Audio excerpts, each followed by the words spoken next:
মহাশূন্যে চমক জাগানো ময়ূর দেখল নাসা, এবং নাসা তা দেখালো বিশ্ববাসীকে।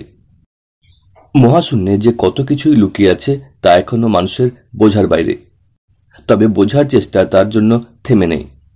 তার ফলে এখন মহাশূন্যের নানা কিছু আস্তে আস্তে জানতে পারছেন বিজ্ঞানীরা।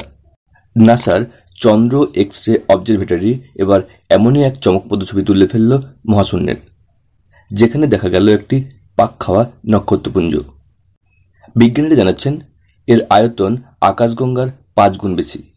অর্থাৎ আমরা যে ছায়াপথে রয়েছি মিল্কি ওয়ে গ্যালাক্সি বা আকাশগঙ্গা ছায়াপথ, সেই আকাশগঙ্গা ছায়াপথের 5 গুণ বেশি সেই নক্ষত্রপুঞ্জের আয়তন।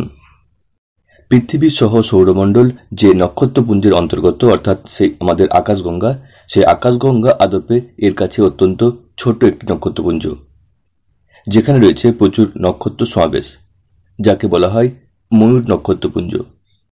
2013 সালে মার্কিন যুক্তরাষ্ট্র, ব্রাজিল ও চিলির বিজ্ঞানীরা এই নক্ষত্রপুঞ্জটির প্রথম খোঁজ পেয়েছিলেন। সে সময় তারা হিসেব করে জানান ওটাই ছিল মহাশূন্যে পাওয়া সবচেয়ে বড় পাক খাওয়া নক্ষত্রপুঞ্জ। পৃথিবী থেকে 5,22,000 আলোকবর্ষ দূরে অবস্থান করছে এই ময়ূর নক্ষত্রপুঞ্জটি। বোঝাই যাচ্ছে তা গভীর মহাশূন্যের কতটা গভীরে অবস্থান করছে। তার 24টির মতো ছবি তুলে ফেলেছে চন্দ্র এক্স রে অবজারভেটরি, যার একটি প্রকাশ করেছে নাসা। যন্ত্রের উপর ভরসা করে এখন লক্ষ কোটি আলোকবর্ষ দূরের মহাজাগতিক কাণ্ডকারখানাও মানুষ সহজ জানতে পারছেন। এত কিছুর মধ্যে বিজ্ঞানীরা খুঁজে বেড়াচ্ছেন যদি মহাশূন্যে দ্বিতীয় কোনো পৃথিবীর দেখা পেয়ে যান, যেখানে মানুষ বা মানুষের মতো প্রাণ রয়েছে। এমনকি প্রাণ থাকতে পারে এমন সব মহাজাগতিক বস্তুর খোঁজও চালিয়ে যাচ্ছেন তারা।